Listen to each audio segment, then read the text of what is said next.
being like my mother, living like her, and loving like her makes me a better woman. I know it does. I can feel that. But in the business world, it also makes me a weak leader. Or does it? I was raised blanketed in love. I was taught to be kind, patient, loving, and forgiving. Both of my parents drove these attributes into me from a really early age, but it was my mother in particular who was defined by the love and kindness that she exuded. And when she passed about 2 years ago, I held her hand and I promised her that I would do exactly the same. That I would let ideas like kindness and patience and love guide my movements and drive my relationships. And at her funeral, I stood tall while I shared that promise with all the people who showed up to honor her so that they could take comfort in my honoring her too. Today, I've got 2 restaurants. And if all of the crazy plans that I've made go through, in a couple months, I'll have a 3rd. That's 3 kitchens. That's 3 kitchens, 3 teams of chefs, bartenders, servers, managers, accountants, attorneys, investors, partners, and all the guests. They're all looking to me for leadership every single day. People need leadership most when there's a conflict, right? When there's a decision to be made or a deviation from plans. In my world, it's going to be something like, Mark forgot to order ground pork, and now we can't make sausage joy. What are we supposed to do? Or Mark's late for the 3rd time this month, and we're not sure what we should do. Should we keep him, or should we let him go?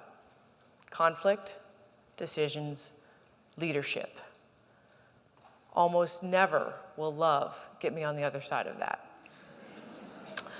Let me paint you a scenario, and again, I'm going to use Mark. I'm using Mark because I think when someone has a point that's worth sharing, when there's something to learn from that, they deserve a name.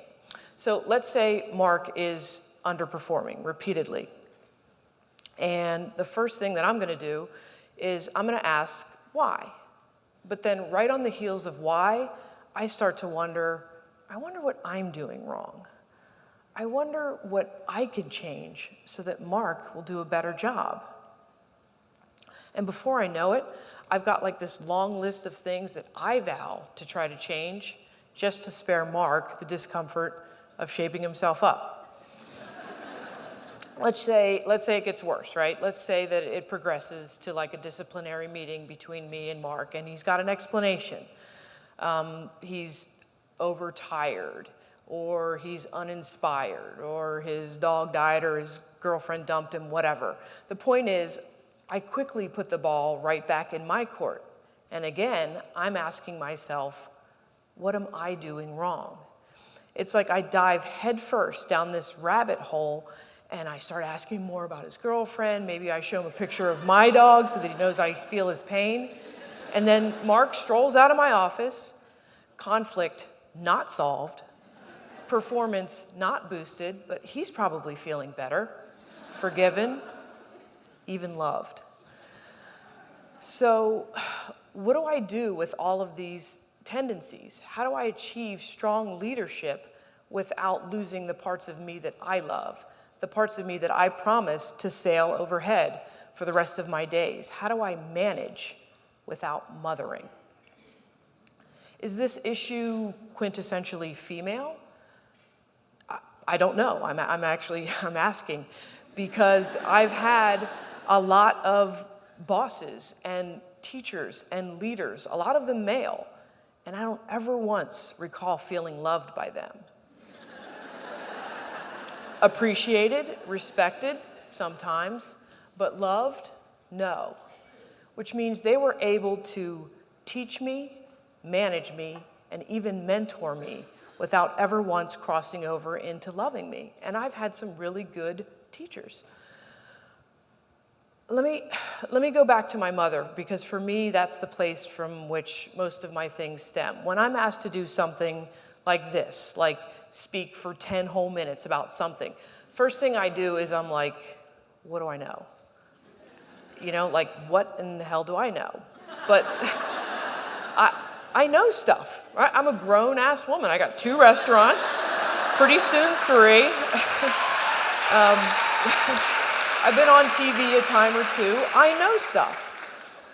But for me, it's like I go back to square one, and I think, what did my mommy teach me? And it's in that search, in that reflection, that I start to draw all of these circles and parallels. So here we go. What did my mom teach me? She taught me how to love.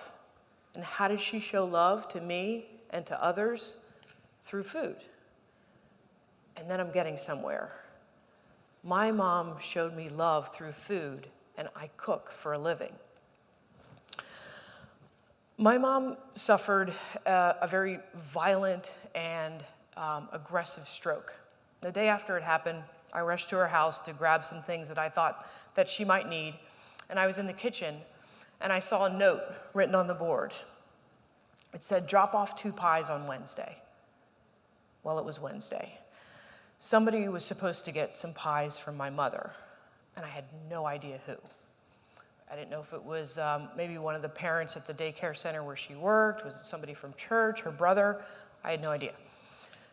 So when I got back to the hospital, I was holding her hand, and she was trying to say a word. I couldn't quite make it out, but she was saying a name. At least I believe she was, and I believe it was the name of whomever was supposed to get those pies. It's like with the last little bit of who she was still fighting. She was still loving. Anyway, so I'm back. I'm back to what she taught me and how and where, and I'm back to her cooking and the recipes and watching them and stirring them patiently, and I realized that's what I do.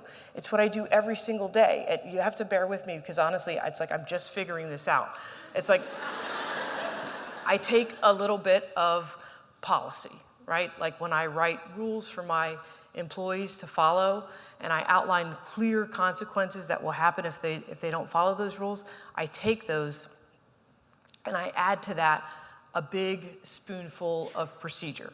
Like I give them a clear path to follow, like a roadmap of all the rules and all the discipline. Not just rules for them, but rules for me too, like little reminders that I put in there so that I remember the way I really want things to go when I'm not like all muddied by love or made gooey by caring too much. And then to that, I add a couple pounds of protection. Like I'm gonna walk into that disciplinary meeting, but I'm gonna bring another manager with me so that I'm accountable to someone else, so that I follow my own rules. And then finally, since it's my mother's recipe that I'm working with, I garnish it with a little kindness and compassion. And I show my team all the time, not just in times of conflict, that I'm there to support them.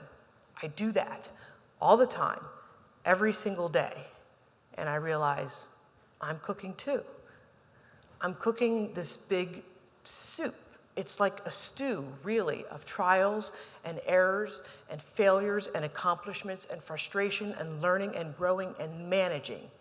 It's this big fucking stew, and it's never, ever done. But that's cool, because in my world, the best recipes take a long time. I think it's important to stop here and tell you that my mom was not this gentle little butterfly softly landing on people's shoulders, blowing sunshine kisses and rainbows. She was tough. She raised 5 of us.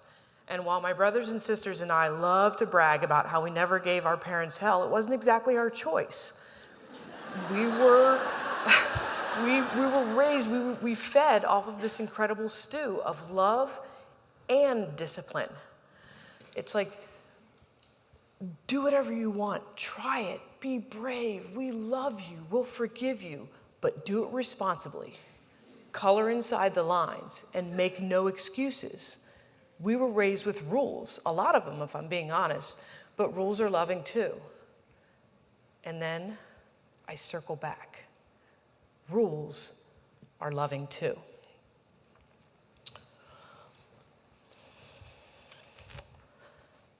I am supposed to give you something to take away from all this, right? Like a little to-go box of, of wisdom if we're hammering that metaphor home. So take this. I was raised blanketed in love. I was taught to be kind, patient, loving, and forgiving. I was taught these things through the recipes of my mother, and now I choose to do the same with the people I serve and the teams that I lead. I say, be responsible, color inside the lines, and make no excuses, because rules are loving too, and the stew is never, ever done. And by the way, I'm going to call my mother Rosalie, because she certainly deserves a name.